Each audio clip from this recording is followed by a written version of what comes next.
ang hallelujah magtutulot patungkol sa salita ng Diyos. Buksan po natin ang ating pong mga Biblia sa Gospel of Matthew. Sa Matthew chapter 6 verse 22 hanggang 23. At ito po ang sinasabi sa Matthew 6:22 hanggang 23. Ang ilawan ng katawan ay ang mata. Kung tapat nga ang iyong mata, ang buong katawan mo'y mapuspos ng liwanag. Datapwat, kung masama ang iyong mata, ang buong katawan mo'y mapupuspos ng kadiliman. Kaya kung ang ilaw na sa iyo ay kadiliman, gaano kaya kalaki ang kadiliman? Amen. Tayo po ay manalangin. Ama na nasa langit, sa pangalan ni Jesucristo na aming Panginoon, aming tagapagligtas, dalangin po namin ang iyong pagbabasbas sa bawat isa sa amin. Ang iyong salita, Panginoon, ay buhay at makapangyarihan na mangungusap sa aming puso, Panginoon. Lord, tulungan mo po, Panginoon, ang iyong lingkod sa aking buhay. Wala po akong magagawa, Lord. Gamitin mo lang ang aking mga labi, nadali ng iyong mensahe sa iyong mga anak. Ay anoint mo ang aming pakinig, marinig namin, Panginoon, ang iyong panawagan sa amin. Pakinig namin, Panginoong Jesus, kung anong nais mo sa amin. Ang Holy Spirit mo, Panginoon, ang mag-direct, Panginoon, ng gawain ito. And we pray, confirm your word sa hapong ito, Panginoon. Magligtas ka, magpagaling ka, magpalaya ka, magpalakas ka. In Jesus' mighty name we pray. Amen. Amen. Hallelujah. Hallelujah. Hallelujah. Hallelujah. Kaya po natin ang ating kagabi. Amen. The light of the body is the eye. The light of the body is the eye. The light of the body is the eye. The light of the body is the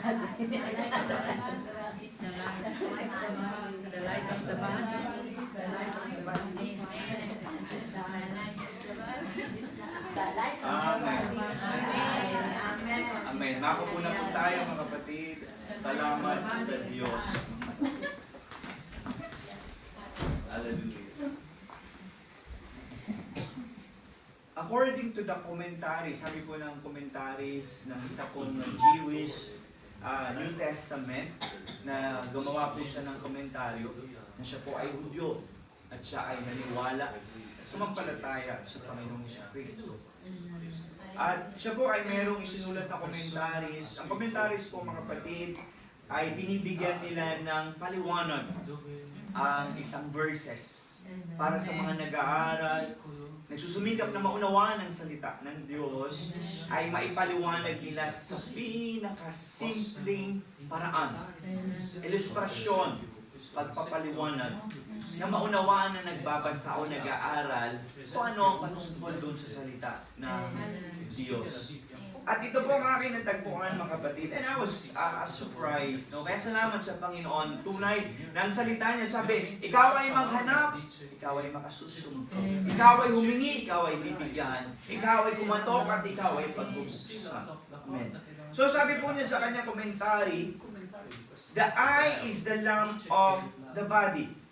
And according to him, quote, apparently Jesus Christ, quote, a common proverbs and commented on it. Amen. That he says, sinasabi po niya dito, mga kapatid, if you have a good eye, na kung saan ang ibig sabihin daw po ng good eye, ay ito daw po ay ang pagiging generous ng isang tao. Kung ang isang tao daw po ay merong mabuting mata, according sa nabasa natin dito, tapat ang iyong mata, ibig sabihin daw po noon, ikaw ay generous. And sabi pa niya, mga kapatid, kasi yung having a good eyes, yung meron kang single eye, mabuting mata, mga kapatid. Ang ibig sabihin daw po noon, o ang salita sa Hebrew is ayun tova. Ayun tova, o being generous. So kung ating babasahin ito, mga kapatid, kung ang ilawan ng iyong ang ilawan ng katawan ay ang iyong mata, kung tapat ang iyong mata, ang buong katawan ay mapupuspos ang liwanag. Na ikaw ay napuspos ang liwanag dahil ikaw ay naging generous. Ikaw ay mapagbigay. In contrary, kung ang iyong mata ay masama, kung ang iyong mata, sabi dito, hallelujah, ang buong tatapat kung masama ang iyong mata, ang buong katawan mo'y mapupuspos ng kadiliman. Yun naman daw pong having a bad eye is, sinasabi doon, ikaw ay kuripot. Stingy. Ikaw daw ay kuripot. And I was surprised sa yung palang interpretation nito. Salamat sa Panginoon, kaya kailangan natin mag-aral na maunawaan natin ito. No? Dahil totoo nga naman, kung ating po itong titingnan, ito ay na-sandwich sa dalawang idea na itinuro ng Panginoon. Na una ay huwag kang magkakaroon ng, hallelujah, huwag kang mag-lay up ng material treasure. At doon ay makikita natin ito sa prior verse. Tingnan natin yung 19, I think, nag-umpisa ito sa 20, no? O 19. Sabi doon, no? Lay not up for yourself treasure upon earth. Dahil mayroong tanga at kalawang nasisira, no? Tanga at kalawang nasisira. And then, sumunod is yung bad eye and good eye. Na kung saan ikaw ay generous at ikaw ay stingy. Ikaw ay boksingero, no? O kuripot. And then, nakaboksingero ba mga kapatid ay makapagbibigay ng kanyang dahil sa ang kanyang kamay ay nakatikaw, no? Amen. Ang boksingero, walang boksingero na nakikipaglaban sa mga sampal, no? Nakatikaw mga kapatid. Kaya ang sabi, huwag daw tayong boksingero kasi ibig sabihin is nakasara. At ang pangit sa pagiging boksingero, no? Hallelujah! Hindi ka na muling makakatanggap. Kung bibigyan ka ng Panginoon, tatanggap ka ng ito. Tatapon. Pero kung ikaw ay palaging mapagbigay sa ating kapwa, ikaw ay mayroong mabuting mata, ikaw ay generous, mga kapatid, mas lalo kang tatanggap sa iyong Ama. Kaya nga sabi ng Bible, mapalad ang siyang nagbibigay kaysa tumatanggap. At madalas ko ang sinasabi, mga kapatid, nilagay tayo ng Diyos sa sitwasyon sa kakayanan na makapagbigay. Para ikaw ay magpala sa iyong kapwa. Kaysa, ano gusto mo? Ikaw ang binibigyan o ikaw ang nagbibigay? Kasi ibig sabihin, sobra-sobra ang pagpapala ng Panginoon sa atin. Palakpakan po natin ang Diyos, mga kapatid. Hallelujah. Sa pagkatapos nagsabi, huwag tayo mag-lay up ng treasure sa mundo na ito dahil mayroong corruption at mayroong magnanakaw. At doon, sabi naman pagkatapos noon, hallelujah, taas, Sister Ceci, taas. Pagkatapos naman dito, you cannot serve two masters. Kaya I believe, hallelujah, itong ay na ito, kung paano in-interpret itong commentator na ito, na having a good eye is kailangan pala, ikaw ay generous. Having a bad eye, ikaw ay stingy. Kuripot ka. Amen. And it's about, hallelujah, stewardship ng buhay natin. And hallelujah, doon po ako nadala sa hallelujah sa pag-aaral. Pero meron pong iba na nilagay sa akin ng Diyos na gusto ko pong dalhin sa church about the light and darkness. Amen. Kung ating makikita dito, mga kapatid, hallelujah, it's napag-isip ako, mga kapatid. Sabi dito, tatapat kung masama ang iyong mata, ang buong katawan mo ay mapupuspos ng kadiliman. Kaya kung ang ilaw na sumasa iyo ay kadiliman, ilaw, kadiliman. Parang ganon, no? Ano ito, mga kapatid, na sinasabing meron kang ilaw, meron kang kadiliman na lumalabas. Amen. Hallelujah. So pag-aralan po natin ito sa biyaya ng Diyos. The eye is not actually the light, no? But it is a medium. In a literal sense, no? Ang mata natin is hindi ang liwanag, kundi medium to mga kapatid, hallelujah, para mag-admit ng liwanag sa ating katawan. Para pumasok ang katawan, mga kapatid, no? O pumasok yung liwanag. It is a medium, daluyan of light to the body, and it is the windows ng ating kaluluwa na ma-admit ang liwanag sa atin. Kaya pagka nakapikit ka, madilim, no? Pero bakit, Pastor, pagka nananalangin is kailangan nakapikit? Ba't sinasabi, pumikit po tayo mga kapatid at para manalangin. Para hindi tayo ma-disturb. Dahil pag ikaw ay nananalangin, nakatingin. Yung iyong nakikita yun ng consecration mo, no? Pumapasok sa iyong isipan. Actually, in spiritual sense, no? Pag tayo nananalangin, pag tayo nakapikit mga kapatid, ang katotohanan sa spiritual, pag tayo nakakonekta sa ating Panginoon, mas marami kang nakikita kaysa, hallelujah, ikaw ay nakadilat mga kapatid. Ano ang unawa to? Pag tayo ay nakakonekta sa Panginoon, nakapikit ang ating mga mata, nakakonsentrate ang ating isipan, nakakonect ang ating kaluluwa, ang ating puso sa Panginoon, mas maraming ipinapakita ang Diyos sa ating mga kapatid. Hallelujah! Kaya ang mata mga kapatid is the window that admits light sa ating katawan. Human eye is a prominent distinction and notable features in dealing with fundamental principle. It means the regulation, social code, o yung mga rules and regulation. And according, hallelujah, to my research, that eye is the closest to the souls. Yung mata natin, mga kapatid, ay ang pintuan ng ating kaluluwa. Dahil kung ano ang yung nakikita, dinidesire mo. Kung ano, hallelujah, ang yung nakikita, ay naroon, ikaw ay nagkakaroon ng pag-iisip sa bagay na yung nakita. Kaya nga mas mabuti, sana hindi mo na lang nakita. Hindi ka nagkasala, no? Sana hindi mo na lang nakita, hindi ka nakapag-isip ng kung ano pa man. O sana hindi ko na nakita para hindi ko na ninasat, hindi ko na dinisire yung bagay na yun. Dahil ang mata natin, mga kapatid, ay ang pintuan, no? Ang window, ang bintana ng ating mga kaluluwa. Kung ano ang iyong nakikita, amen, is papasok ito, hallelujah, sa ating puso. Ipaprocess ito ng ating puso kung ano ang ating nakikita at i-desire ito at dadalhin ito sa ating isipan. At ngayon ang iyong isipan na magdidesisyon. Gagawin mo ba yung nakita mo? Kukuhain mo ba ang nakita mo? Pero salamat kaya ang sabi ni David, Lord, I hid your word into my heart so that I will not sin against thee. So ano mangyayari, mga kapatid?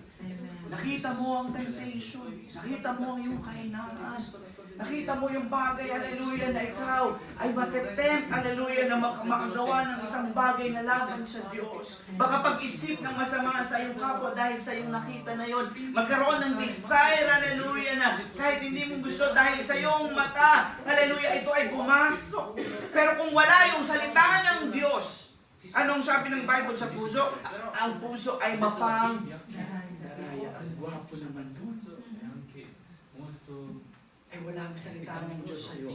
Thou shall not commit adultery. Thou shall love the Lord thy God with all of your heart. Thou shall love your husband. Ang ganda naman niya. Crush ko siya. Yun ang mga crush ko nung high school. Kung walang salita ng Diyos sa puso mo, nasa study, wala naman si Mrs. Wala naman si husband. Pwede naman siguro. Amen. Kaya kung wala ang salita ng Diyos, so kaya naman, may naiwanan na 30. May naiwanang cellphone. May naiwanang bag. Wala naman nakakakita. Dadaling ko ba ito sa kapo o ilagay ko na ito?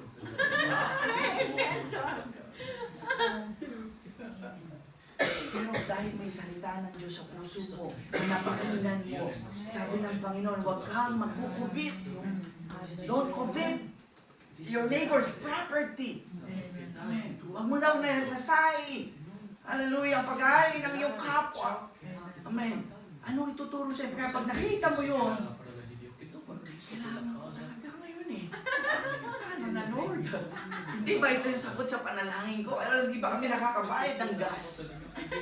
Hindi ba kami nakakabayad ng renta? Wala pa kaming space sa Panginoon. Hindi ba ito yung panalangin ko na mag-provide ka sa akin? Amen, Lord Jesus. Hallelujah. Pare, mga kapatid, no?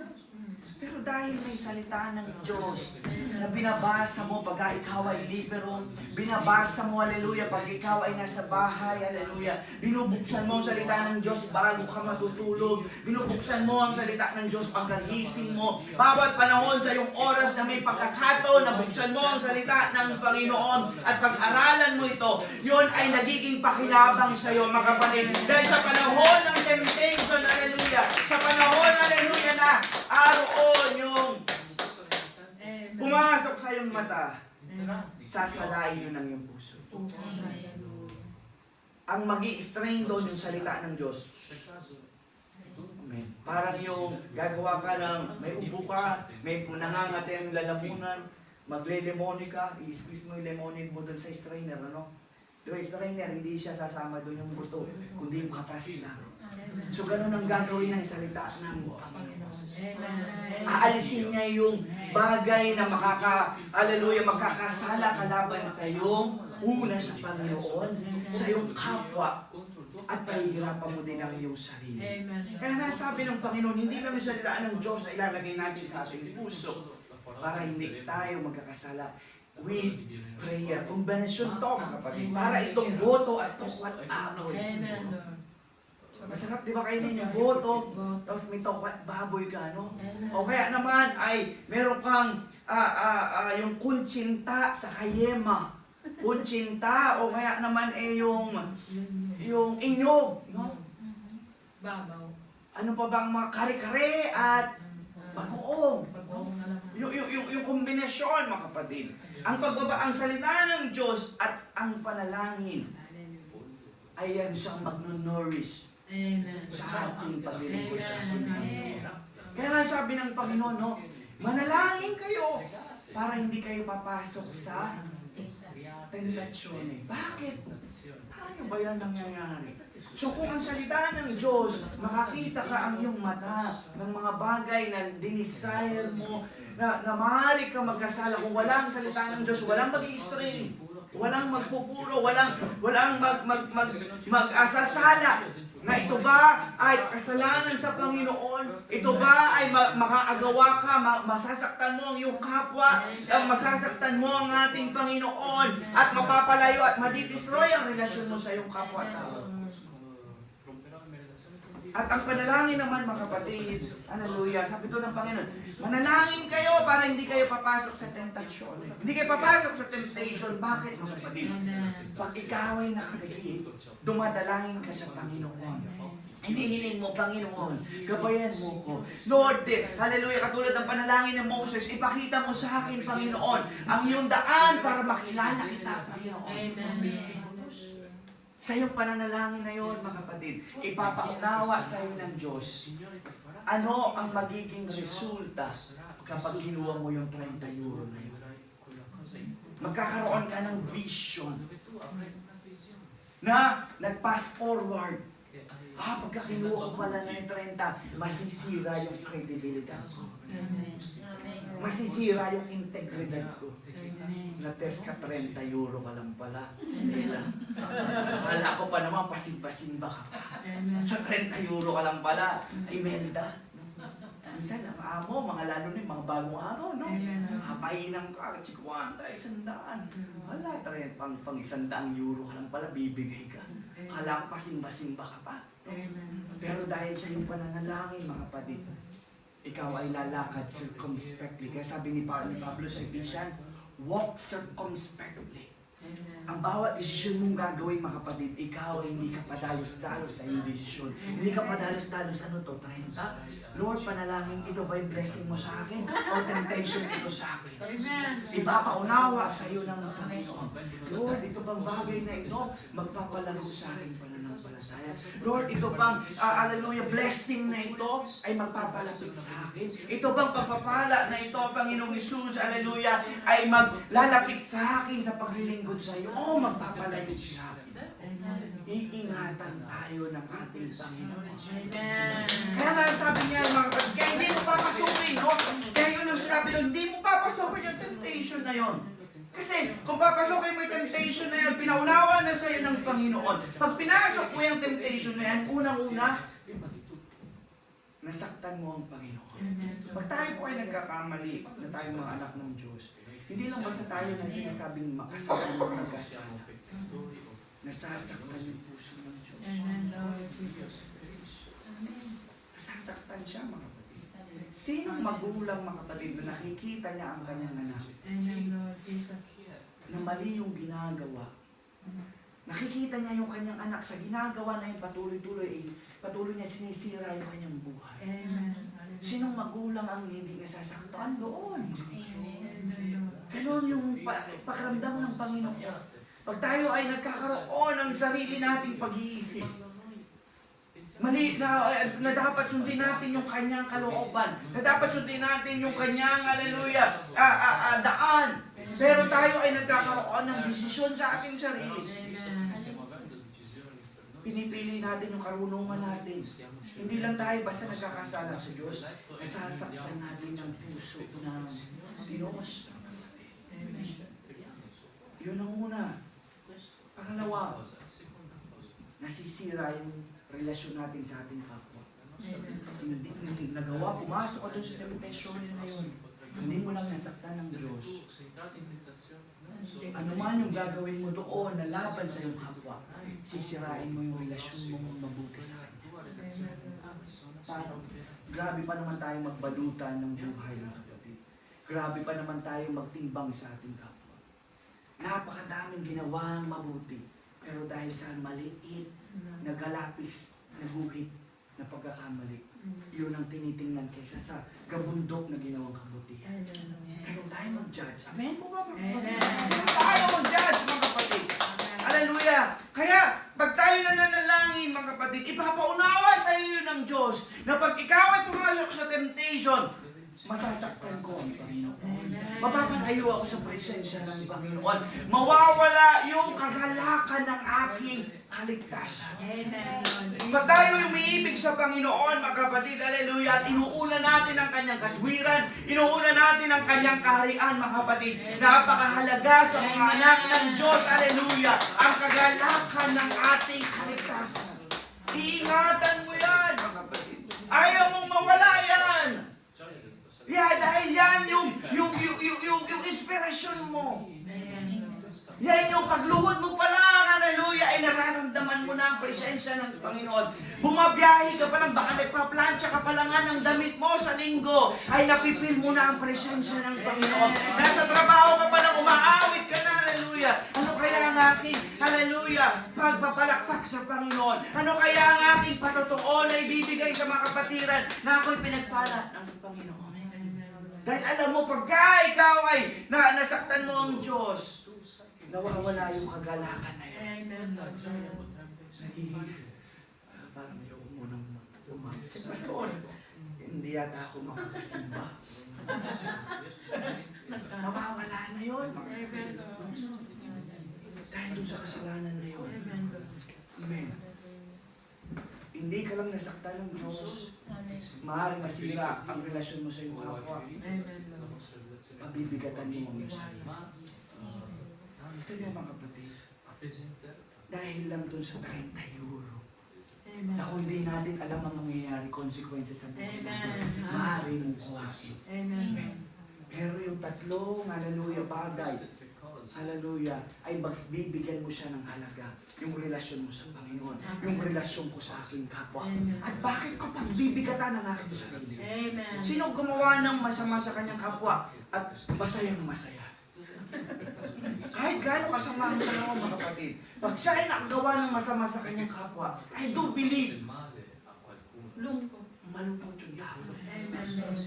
Ngayon, parang nakingiti, nasa akin ang huling halakha, pero deep inside sa puso niya, masakit dahil dahil ganun tayo nilikha ng Diyos. Hindi tayo nilikha ng Diyos, hallelujah, na makasakit sa ating kapwa. Dahil kapag tayo ay nakasakit sa ating kapwa, merong idudulot sa iyo yung tinatawag ng Bible, condemnation. Yes, Lord. Iko-condemn ka ng iyong puso. Amen. At bakit mo pipiliin na i-condemn ka ng iyong puso? Bakit mo, hallelujah, pipiliin, hallelujah, na naglilingkod ka sa Panginoon at ang bigat-bigat ng iyong dala? Pwede ka naman maglingkod sa Panginoon, hallelujah, na ikaw ay malaya, hallelujah, na ang paglilingkod sa Panginoon ay masaya, hallelujah, may katuwaan, may kagalakan. Kaya kung di tayo magpapatawad, mabigat. Patawarin mo na, kapatid. Patawarin mo na. Marami siyang mabuting bagay na ginawa sa buhay natin. Amen. Tingnan natin yung mga mabubuting bagay na ginawa sa atin. Nagkamali siya. Amen. Hallelujah, nasaktan tayo ng ating kapwa. Basta na. Yes. Kasi habang hindi mo siya pinapatawad, ikaw mismo ang may dala-dala ng bigat na yun. Amen.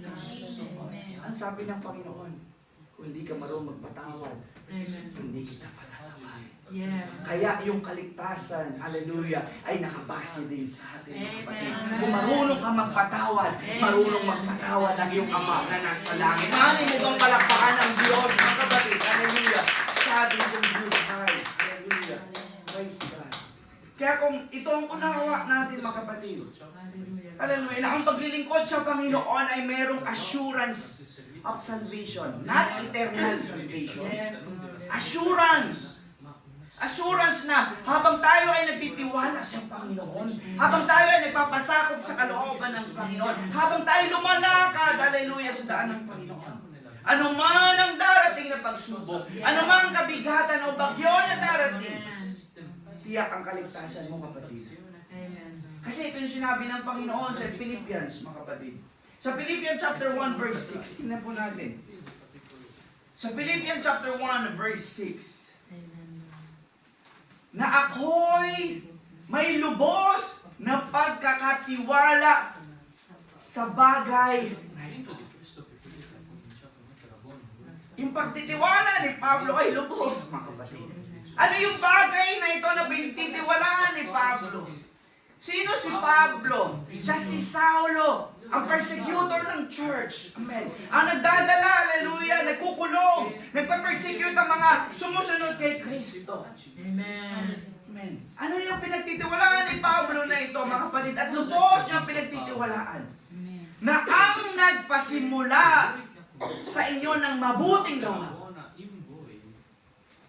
Paano ba natin naumpisahan na nakita na nagkaroon tayo ng liwanag sa buhay natin? Nagkaroon ng liwanag. Amen. Liwanag sa buhay natin. Kaya doon, di ba sabi kanina, balikan natin yung, bago ko po ito tapos, balikan natin yung sabi doon kanina, na yung, hallelujah, doon sa Matthew chapter 6, 23,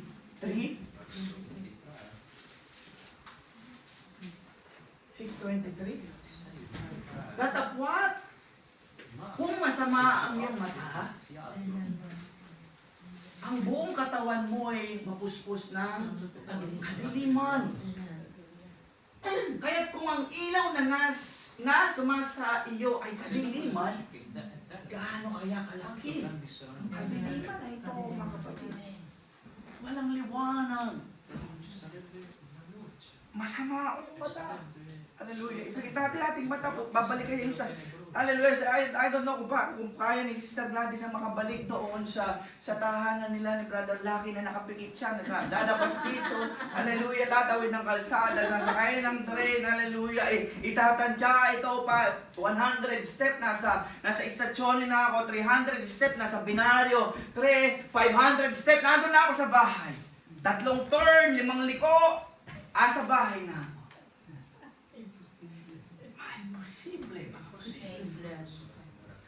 Ito yung sinasabi, mga kapatid, na pag masamang mata, masama, hallelujah, ang mata, ay puno ng kadiliman. Amen. kadiliman, hindi ka makagalaw. No? Makakilos.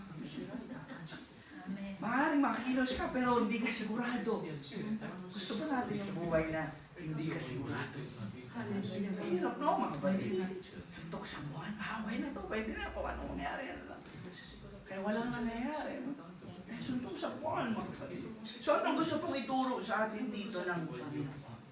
Na kung saan, hallelujah, yung sabi ni Pablo doon, na lubos siyang pinagtitiwalaan. Balikan natin yung Philippians chapter 1 verse 6, no? Na ang nagpasimula sa inyo ng mabuting gawa. Paano ba tayo nakita natin na magkaroon ng mabuting gawa nung nagkaroon ng liwanag sa atin? Amen. Dati akala natin, ang magputo kong tsinta, normal lang na salita. No? Yung salita na mga parolatsya. Ang mga salita na, hallelujah, na akala natin is normal lang noon na bago tayo nakilala sa Panginoon. Is okay lang kasi expression lang yan. Yung pagsasumpa, pagka-curse, yung pananalita ng mga parolatsya. Akala natin okay lang. Yung pagde-desire ng ano pa man. Kung ano man yung ginagawa pa natin sa buhay natin, akala natin, okay lang, marami namang gumagawa, hindi lang ako. Hindi lang ako yung pumupulot ng 30. Marami din sa akin. May mga bag pa nga, inuuwi ko na rin. Dahil inuuwi na rin ng mga kasamahan ko din sa trabaho. Hallelujah. Pero wala dito, no? Salamat sa Panginoon, may liwanag na tayo. Amen. Hallelujah. Na kung saan, hallelujah, na yung nagpasimula na gumawa ng mabuti sa atin. Nung tayo ay na-convert, mga kapatid, nung tayo ay binigyan ng liwanag ng ating Panginoon, amen, ay nagsimula siyang gumawa ng mabuti sa atin. Di ba, ano yung sabi doon sa John chapter 1 verse 4? Balikan po natin ito si Philippians, no? Punta muna natin si John chapter 1 verse 4. Sa John chapter 1 verse 4, ano yung sinasabi doon? In Him was life. Na sinasabi, na kay Jesus, pertain to Him, mga kapatid, ay si Jesus, mga kapatid. Na kay Jesus, dahil si Him is Jesus, na kay Jesus ang buhay. Dahil ang tao ay patay sa paningin ng Diyos. Dahil sa kasalanan. Gusto i-restore ng Diyos yung buhay. Na nasa kay Jesus ang buhay. At ang buhay, ano yung buhay na ibibigay ni Jesus para sa tao? Ay siyang ilaw. At ang buhay ay siyang ilaw ng tao. Yung buhay natin na patay tayo sa harapan ng Diyos. Nung tayo ay na-convert, ano yung sabi sa 2 Corinthians chapter 5 verse 17? Sino man ay na kay Kristo, siya ay bagong nilalang. Ang luma ay lumipas na. No, dati ikaw ay patay sa harapan ng Panginoon. Pero nung ikaw ay nagtiwala, 2,000 taon nang nakalipas si Jesus ay nagkatawang tao na ipako sa krus sa Kalbaryo. Bakit? Dahil sa dugo niya, binayaran niya ang kasalanan ko. At para tanggapin ko yung binibigay niyang kaligtasan, kailangan ko aminin na ako ay nagkasala laban sa Diyos. Kailangan ko, hallelujah, mabautismo sa pangalan ni Jesus para tanggapin ko yun. At magkakaroon ako ng bagong buhay. Yung buhay ko na patay, yung buhay kong madilim, ngayon ay magkakaroon ng ilaw. Na kay Jesus ang buhay. Kaya bakit hindi natin susundin? Nasa Kanya ang buhay. Nagtatrabaho ka, hallelujah, na ang iyong dila ay lawit na. Overtime. Nakakuha ng euro. Para saan? Gusto mong magkaroon ng bahay para mabuhay. Gusto mong, hallelujah, kumain para ka mabuhay. Nagdadamit ka para hindi ka magkasakit, para ka mabuhay, hallelujah. Ano man ang iyong nais, ano man ang iyong ginagawa sa mundong ito, ay para ikaw ay mabuhay. Pinapagod mo ang sarili mo para mabuhay. Si Jesus, ito ang buhay. Bakit kailangan mo hanapin ang buhay? Ang buhay na ang nag-aalok sa'yo. Sundan niyo po ako, mga kapatid. Na kay Jesus ang buhay. Kaya bakit hindi ako magtitiwala? Tiwala sa Kanya. Yes. Bakit babalik pa ako ng Saudi? Hallelujah! Bakit hallelujah? Isa-sacrifice ko na hindi ko makita ang paglaki ng aking anak. Hindi ko makasama si Cecil. Yes, Lord. Hanggang sa kami ay mag-amoy lupa na sa kami magsasama. Amen, Lord. Hindi mo man lang na-enjoy yung marriage. Amen, Lord Jesus. Nung kailang, amore, amoy lupa ka na tayo. Hindi ka pa mababalik dito. Amen, Lord. Dahil hindi ka looban ng Diyos yung mag-asawa, yung magkalayo. Amen, Lord. Palakpakan natin ang Panginoon. Hallelujah! Hallelujah! Mas, bigyan natin ng halaga yung ating relasyon kaysa sa pera. Amen. Mas natin bigyan natin ng halaga, hallelujah, ang ating Panginoon kasi siya ang buhay. Yes, Lord. Amen. Thank you, Siya ang Lord. buhay. Thank you, Lord. Thank you, Lord. At yung buhay na inalok niya sa tao ay yung ilaw. Yes, Lord. Amen. At ang buhay ay siyang ilaw Ng ng mga tao. mga tao. Amen. Ilaw ng mga tao. Sabi sa New Living Translation, the word, yung salita, gave life to everything Amen, Lord. that was created. Amen. Sino bang mga nabagong nalikha na buhay na din? Tayo.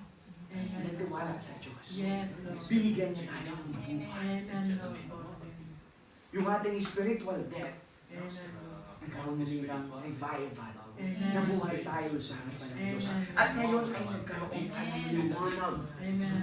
Kaya sabi doon, punta ka dito sa Bible, i-click mo muna itong sa 4. Tapos, New Living Translation. Maganda kasi yung pagkakasalin dito. No? The word, yung salita, no? Yung verbo, ang Panginoon na nagkatawang tao, Amen. gave life to everything that was Great. created. Amen. Tayo ay mga new creation. Binigyan niya tayo ng buhay. Amen. Yung bagong buhay na ito dahil hindi dahil sa United Pentecostal Church, kundi dahil sa Jesus ang matay sa Yes, Lord. Amen. Si Jesus ay binayaran ng Yes, Lord. Ang dugo ni Jesus ang pinangbayad sa Amen. iglesia. And His life, ang buhay ni Jesus, brought life to everyone. Kaya yung kamatayan ni Jesus sa krus ang nagdala sa atin sa liwanag. Amen. Kaya siya ang mediator. Amen. Without Him, hindi tayo makakakunik sa Ama. Amen. That's why Jesus claimed, I am the way, And the truth. the truth, And and the love. the light. Amen. And I am the light of this world, mga kapatid. Amen. Hallelujah. Kaya dito po, mga kapatid, nung tayo ay nagtiwala sa Panginoon,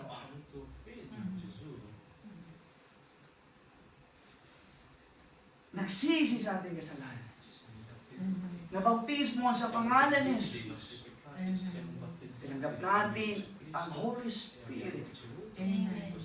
Tanda, hallelujah, selyo sa atin ng Diyos. Ano ba ang Holy Spirit? Selyo yan ng Panginoon.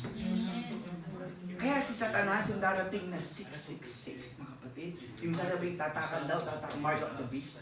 Kinopya, si Satanas is a kopya, copycat yan, mga kapatid. Yung pagtatatak niya na yan, dahil alam niya, sa huling panahon, kilala ka ng Diablo. Kilala ka, hallelujah, ng Diablo dahil meron ka tatak ng Espiritu Santo. Hindi natin nakikita kung nasaan yung tatak na yon, hallelujah. Pero pag nung ikaw ay nakatanggap ng kaloob ng Espiritu Santo ng Diyos, sabi doon, tinatakan tayo ng Diyos. Amen. We are the property of the living God. At kung tayo ay property of the living God, walang karapatan si Satanas, walang kapangyarihan si Satanas, hallelujah, na ikaw, hallelujah, ay overtake ng kanyang buhay.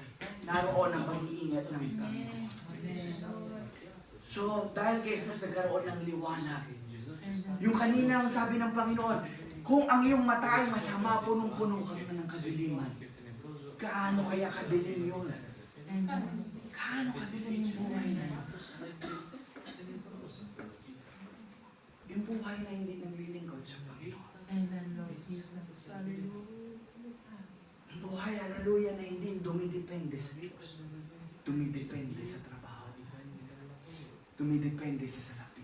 Amen. Dumidepende sa lakas. Amen, Lord Jesus. Dumidepende. Ang amo ko ang pinakamayaman sa binet. Hallelujah. Hindi ako basta-basta mawawalan ng trabaho. Hallelujah. Nakasandal ako sa pader. Hallelujah. Napatunayan natin ng COVID. Walang mayaman, walang mahirap. Walang Italiano, walang Pilipino. Amen. Pag dumating ang araw na tayo ay kukuhain ng Diyos, Yes, Lord. haharap na tayo sa Kanya. Lord Jesus. Kaya yun yung sinasabi na, matiling, pinagtitiwalaan mo yung bagay na hindi naman dapat pagtiwalaan. Bakit mo pagtitiwalaan? Nariyan ng Diyos. Amen. Kaya nga ang mga nagtitiwala sa Diyos, merong sinasabi siya dito kay Pedro na rejoice with unspeakable joy. Kasi pinipersecute ka ng tao. Ba't naniniwala ka sa Diyos? Wala naman kayong rebulto dyan sa mestre. Wala nga kayong hinahawakan, wala kayong niluluhuran, wala kayong pinupunasan. Wala nga dyan. Rebulto na inyong dinadalanginan, pero pabalik-balik ka. Amen, Lord. Hinahanap tayo, mga kapatid, may persecute tayo. Pero bakit tayo nagkakaroon ng katuwaan, kagalakan? Dahil hindi sila naniniwala, pero ikaw, tinatanggap mo naman yung biyaya ng Diyos. Dahil napapatunayan mo, hallelujah, si hindi nila nakikita yung nakikita mo, hallelujah. Dahil ang kanilang mata ay puno ng kadiliman. Pero ikaw, hallelujah, ay binigyan ng liwanag ng Panginoon at pinakikita ng Diyos ano ang totoong kailangan mo sa iyong buhay, hallelujah. Hindi ko po sinasabi na hindi na tayo magtatrabaho, hindi natin nanaisin ng magandang bahay, hindi natin nanaisin na magkaroon ng mga property dito, mga kapatid, kundi ang sinasabi ko, kung hallelujah, yung mga bagay na ito ay pipigil sa atin na unahin ng Panginoon, rin natin ito. Unahin natin ang paglilingkod sa Panginoon dahil ito ang mahalaga. Amen. Mahalaga, mga kapatid. So, ang buhay ni Kristo ay ang siyang ilaw natin.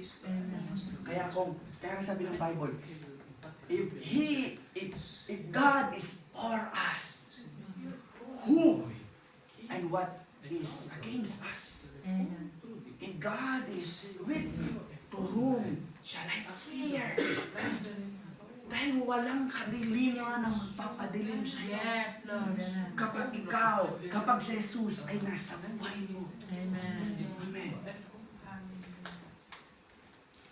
I don't know kung napapakinggan niyo po yung mga nangyayari ngayon sa Germany at maging dito sa Italia, merong mga maliliit na grupo na nagrarally. Amen. Yung mga farmers. Dahil itong, hindi natin alam kung kanino nanggagaling ang kaisipan ng mga taong gustong i-control ang tao, control ang kadamihan, na itigil ang pagtatanim, itigil ang pag-aalaga ng hayop. Dahil ang gusto nila, susuplayan kasi sa Marites ng pagkain. Sila ang masusunod kung anong kakainin mo. Bibigyan kanila ng synthetic flour, synthetic meat. Huwag ka nang magbabuyan, magbakahan. Bibigyan ka na lang namin ng pagkain. Gusto nila i-control. Dito yung sinasabi ng Bible. Hallelujah. Maraming Jesus ang natin. Na darating ang panahon Yes. kapag wala kang tatak, hindi ka makakabili. Hallelujah. Pag wala kang tatak ng Antichrist, hindi ka makakabili ng kakainin. Hindi ba ito yung preparation ngayon? Pero huwag tayong matakot doon. Amen. Kasi yun, kailangan mangyari. Kailangan itong mangyari. Pero tandaan natin, mas makapangyarihan ang nasa sa atin. Yes. Ano yung sabi ni John chapter, 1 John chapter 4 verse 4? Ye little children, you overcome them. Because greater is He that is in us than he that is in the world. Kaya nilang ikontrolin, hallelujah, ang sangkatauhan, hallelujah. Pero makapangyarihan ang ating Panginoon, hallelujah. Nakaupo siya sa kanyang trono at hindi niya pababayaan ang mga naglilingkod siya. At dito ko po gusto tapusin, balikan natin si Philippians chapter 1 verse 6.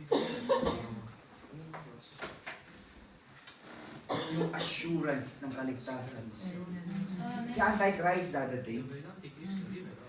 Gusto man natin, hindi darating yan. Ang persecution darating yan. Amen. Lindol, gera, nangyayari mga kapatid. Amen. Pero ito ang pinagtiwalaan ni Pablo. Being confident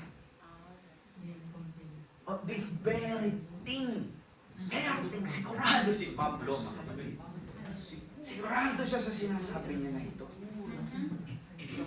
That he pertained to our Lord Jesus, which had begun a good work. Yung tayo ay na-convert. Yung dati ang buhay natin puno ng kadiliman. Pero ngayon tayo ay nagkaroon ng liwanag. Nakita natin, ito pala ang mahalaga sa akin. Mas kailangan sa akin magbigay ng oras sa aking asawa kaysa sa trabaho. Magbigay, hallelujah, ng maraming oras sa aking anak kaysa kung ano-ano ang aking ginagawa. Mahalin ang aking pamilya kaysa ubusin ko yung aking oras nung kaka-usap sa kung sino ang kailangan kausapin at hanapin.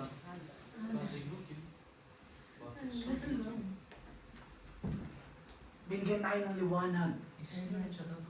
Ang importante pala sa ating mga Kristiyano ay yung napapagalak natin ng ating Panginoon. Yung nabibigyan natin siya ng katuwaan.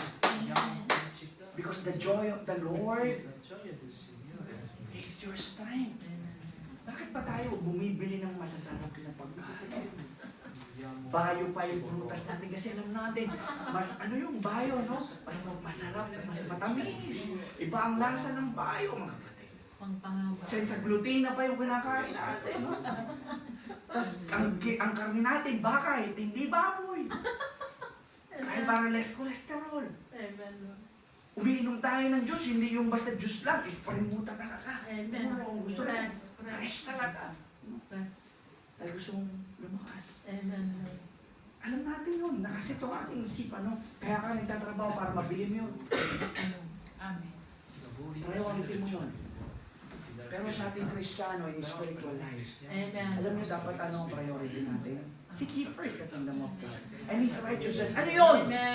Yung bigyan natin ng katuwaan ng Panginoon. Yung napapangiti natin ng ating Diyos. Kasi every time na sa bawat gagawin mo, may 30 euro doon. Pero dahil may salita ng Diyos, hallelujah, na nagtitinig sa iyong puso na huwag mong gagawin yung mahal ko ang Panginoon at hindi ka na pagkukulangin, hindi mo kailangan magnakaw, hindi mo kailangan mag-commit, hallelujah, ng mga bagay na sisirain ang integrity ng iyong buhay, sisirain ang relasyon mo sa iyong kapwa.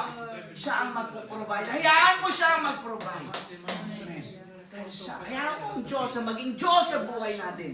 Yun ang gusto ng Panginoon. Kaya minsan nilalagay tayo doon ng Diyos sa alanganin na pagkakataon ng buhay. Kasi gusto niyang patunayan sa iyo na siya ang Diyos. Kasi kung kaya mong gawin, kaya mo pa rin bayaran ang ospital, kaya mo pa rin bayaran, bilhin ang gamot mo. Pero pag nilagay ka ng Diyos, sabi na, hindi na pwede yung pera mo, talagang himala na lang ng Diyos. Doon mo nakikita, ang Diyos sa akin. Yes, Lord! Ay, hindi bigay, hallelujah! Ang Diyos sa akin, pinaglilingkuran, hallelujah! Hindi bulag. At napapangunan. Kaya kung sa buhay na sanlibutan, alam natin ang nagbibigay ng kalakasan sa atin. Kaya dinadapitan natin ang ating damit, kinukubera natin para hindi tayo magkakasipon. Dahil gusto mo, bukas malakas ka, matutulog ka ng 8 hours, ano pa mga paraan na ang gagawin mo dahil gusto mo, malakas ang iyong katawan. Sa atin din, mga kapatid, na paglilingkod natin, ang kalakasan sa paglilingkod sa Panginoon, mga kapatid, ay yung mapangiti ang Diyos. Yes, Lord. Dahil the joy of the Lord is your strength. Yes. Ito yung value. Ito yung priority natin, mga kapatid, na ang Diyos ay masaya sa iyong ginagawa, sa iyong sinasalita, at sa iyong pamumuhay. At ito yung assurance sa kaligtasan na sinasabi ni Pablo, mga kapatid. Kung ang ating inuuna yung kasuwaan ng paggalakan ng Diyos, yung nag-umpisang gumawa ng buhay natin, napabuti. Mabuti yun na natutuwa sa iyo ang iyong Creator. Sinong amo, nagsinunod mo yung amo mo, na nagalit sa'yo pagkatapos mong gawin na braba yung bravissima, yung task na binigay sa'yo. Panutuwa siya, bravo. Say, mago. Hindi nalilinis siya ng iba. Pero ikaw, anong magic mo? Narinig niyo na ba yun sa inyong amo? Amen. O mga samahan? Mago, siguro kayo. Hindi yan nagagawa ng mga ibang kasama mo sa trabaho. Bakit ba't ikaw nagagawa mo? Amen, Lord. Hindi kasi nila alam, may Diyos tayong pinaglilingkuran, mga kapatid. May mga anghel, hallelujah. At sa buhay ko, mga kapatid, hindi ko alam, hallelujah. Pero I believe, pag ako ay mananalangin, bago papasok sa trabaho, hindi ko nakikita yung anghel na kasama ko. But I believe, yung anghel, hallelujah, na ibinigay sa atin para mag-minister sa atin, para tayo ay tulungan. Yes, Lord. Amen. Yung mga nakagawa ng mga mirakulo yan, si Rowena sa trabaho. Hindi kayang gawin, nagagawa. Amen. Para saan? Bigyan ka ng credit? Hindi, mga kapatid. Para bigyan ng credit ang Panginoon. Hallelujah. Dahil buhay siya at makapangyarihan. Bigyan a good work in you. Ang inumpisahan ng Panginoon. Amen. Tatapusin niya ito. Hanggat tayo ay nagtitiwala. Amen. Nasa kamay tayo ng Diyos. Amen. Habang tayo mananatili sa kamay ng Diyos, bibigyan natin siya ng permeso sa buhay natin na makagawa. Amen. Bibigyan natin siya palagi. Bubuksan natin ang ating buhay. Lord, dati alipin ako ng kasalanan. Gawin mo kong alipinin mo ko ng iyong katuwiran. Yes, Lord. Maging lingkod ako ng kabanalan. Amen. Maging lingkod ako, hallelujah, ng kabanalan. Amen. Bugugulin ko ang aking lakas, ang aking oras, ang aking kakayanan sa iyong kaharian. Amen. Yung inumpisahan niya, sabi dito, no? Which began a good work in you, will perform Amen. the good work until the day Amen, Lord. Oh, Jesus Christ. Amen, Lord. na ako'y may lubos na pagtitiwala sa bagay na ito, na ang pagpasimula sa inyo ng mabuting gawa ng Diyos ay lulubusin hanggang sa araw ni Jesucristo. Tayo po ay tatayo. Jesus. Ito yung liwanag na ibinigay sa atin. Ang liwanag na ito, mga kapatid, ay hindi po ito nauubos yung baterya. Nakatulad ang Tesla, magandang kotse, pero pag wala ng baterya, wala na. Kandila, hallelujah, maganda. Pag napuspos, naubos na, wala. Kuryente, wala kang pambayad, puputulin ka, hindi ka magbigyan. Pero yung liwanag ng Diyos na ibinibigay sa atin, yung pinagpisahan niya, tatapusin ng Panginoon. Hayaan natin tapusin ng Diyos. Hindi pa tapos ang Diyos sa ating mga meron tayong mga pagsubok, meron tayong mga kahinaan, meron tayong mga bagay na dala-dala. Bakit hindi natin ito ibigay sa Panginoon? Huwag mong buhatin na sa Lord. Bakit ba nahirapan natin ang ating sarili? Tingin mo sa Panginoon. Ipagtiwala mo sa Panginoon. Binigay na natin yung buhay natin sa Panginoon. At ngayon binabawi natin. Teka Lord, break muna, pausa muna ako. Ibigay na natin yun. Yung binigay na natin sa Panginoon. Hayaan natin, bigyan natin ang Diyos ng permeso. Kasi ang Panginoon, mga kapatid, hindi siya basta-basta pumapasok.